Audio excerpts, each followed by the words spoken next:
Welcome, beer lovers, to another episode of Mile High Brew Review. I'm Mike Trinidad, and today we visit Lone Tree Brewing Company in Lone Tree, Colorado, for an interview with the President and the Brewing Leaders of LTBC. This brewery is led by the trio of John, Josh, and Jerry, who create the beers that the city of Lone Tree considers their own. Let's chat with the trio and see what makes LTBC so special. So today we're here at Lone Tree Brewing Company in Lone Tree, Colorado. The choice of Lone Tree, was it because you lived here? Was there any specific reason, or were you decided Lone Tree was the place you wanted to start? I think we decided that was the place we wanted to be. We all lived near Lone Tree, but not specifically in Lone Tree, but it's one of the few suburbs in the South Metro area that actually has room to grow, and you can see with all the growth that's going on in the construction and the building, it's just provided us a great place to grow along with the community. So what got you guys into brewing beer? Well, I think I was going into college and loved beer, obviously, and mom and dad actually started me off with a Mr. Beer kit. If you remember those little plastic barrels that actually made real beer. So started doing that, home brewing throughout college, and was just doing it one day, and John actually came in while we were homebrewing once, and kind of was wondering what we were doing, and I explained it to him, and he goes, well, that's pretty cool. And within a week I bought a homebrew kit, and I was on my way. So yeah, I think the majority of us all come from a home brewing background, and just a love of beer, good beer, and eventually kind of all gravitated from various professions and careers to where we are right now. What about you, Josh? Kind of the same. I started home brewing, probably 10 to 12 years ago now, and then this place opened, and I applied for a bartending job and got it about 2 or 3 months after they opened, and bartended, and then every second I had spare time, I came in here and learned from the then head brewer.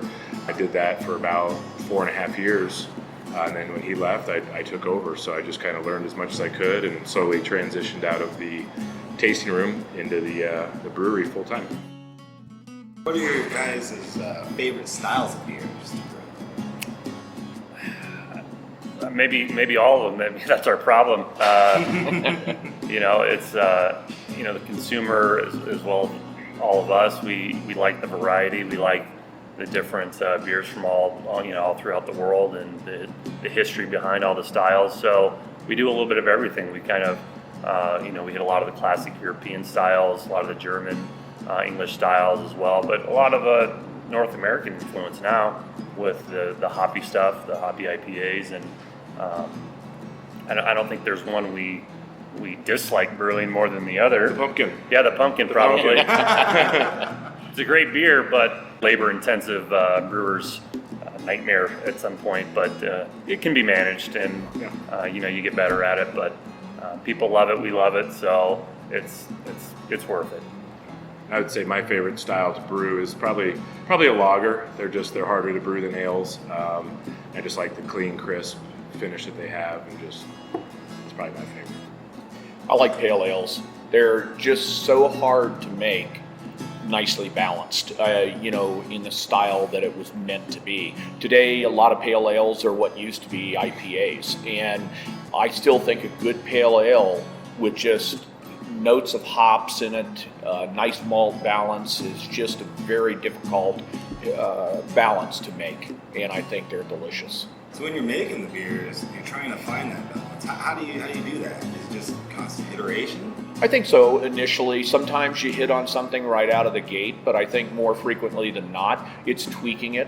Hopefully the better you get at brewing and the more times you've been doing that, the tweaks become less and less prevalent as you move forward. But I think they all take a little bit to get them where you exactly want them to be. What kind of other things do you guys see that are like specialty things that are ingredients-wise hard to incorporate into your beers? Sweet potatoes. Yeah, sweet potatoes. The pumpkin's awful because we put 400 pounds of pumpkin into the mash, and so when you put it in the mash with the grain, it basically turns into a brick. Like, just it's so hard. So you have to, compensate that with rice hulls so that the water can still trickle through the grain. So that's why the pumpkin is. But other beers like wheat beers are pretty tough. Same thing, the wheat, the rye. If you make a rye beer, it kind of just turns into this really thick concrete consistency. So those are a couple other ingredients that are kind of tough to use. So when you guys are brewing, what's your process when it comes to choosing ingredients? Do you guys have a set list of things that you guys are looking to brew every year? Does it work per month? How do you guys brew your beers? I would say both. We have our seasonals that we make every year, like the Oktoberfest, the Hop Zombie. I mean, those are every year. But fun part of the job is coming up with new recipes and experimenting and trying to find the next, great beer out there. So that's a lot of fun. So we try to buy the highest quality grain and hops that we can find, so that our beer quality stays great. It's a great time to be brewing in craft beer because of the access you have to quality ingredients, and there are finite amounts of supplies, so it's our job to appropriately plan for that and make sure we have on hand what we need to produce all of our flagships year round, as well as some fun stuff that we want to do.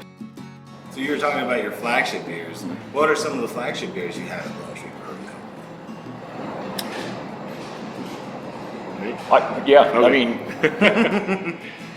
Company? We generally have about 8 flagship beers at any given time. Those really don't change. And then we try to do 3 to 5 seasonals on tap at any given time as well. What we've recently done in the last 4 to 5 months is begun to reactivate our homebrew system. And one of the young additions that we have into the brew house right now, she has kind of taken that over and is producing some really spectacular beers, only at 10 gallons at a time, but it gives us the ability, Josh and Jerry, to watch the evolution of her recipes and decide if we need to upscale them onto the 20-barrel brew house. And it's been really exciting to see the reaction from the public on some of these new, very, very, very small quantities of beer. What does craft beer mean to you? Good beer. Yeah. Good beer, but also I think it represents what has become the brewing industry. And I would say not the majority of sales, but the majority of the community. It's a sense of community. It's a sense of local pride, local area, buying local, meeting the needs. I remember going before the city council of Lone Tree, and they said, well, what are you going to make? And I said, I don't know. We're your brewery. We will make what you want to buy. If you don't want to drink stouts and it's not selling, we're going to make stuff that you want to drink. So I think it's local in nature. I think it is supporting the local communities and what they want to drink, what the styles that they want to consume. And each brewery is going to be different based upon that local area. And to me, that's what craft is. Yeah. To me, craft means fresh. I mean, craft beer is your local pub. You can get fresh beer that, is on tap today, and it hasn't been sitting at a bar or sitting on a shelf for 6 months. I mean, it's as fresh as you can get. It's as good as you can get, and it's just a local fresh beer pub. So what kind of events, what kind of things do you do within the community? We have several events throughout the year. Like today, our Oktoberfest, our community, I'm sure, will be out in mass at this event.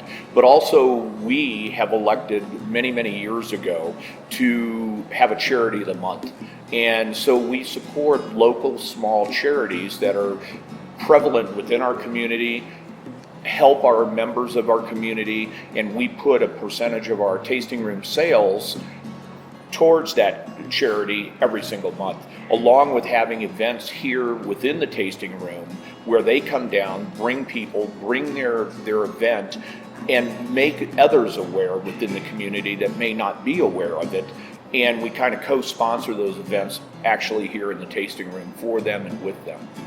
So what's one thing not a lot of people know about Lone Tree Brewing Company? how to get here.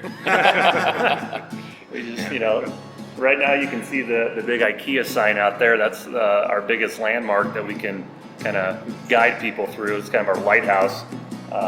So yeah, it's funny just because of, there's a lot of breweries out there now, and it's important for us to be relevant and to stay on the minds of people within our own community. And there's a growing population, a lot of people moving to our great state too, so you want to keep them aware of where the established good breweries are, and we're one of them. So come and find us. Yeah, I'd also say a lot of people don't realize how long we've been open as well.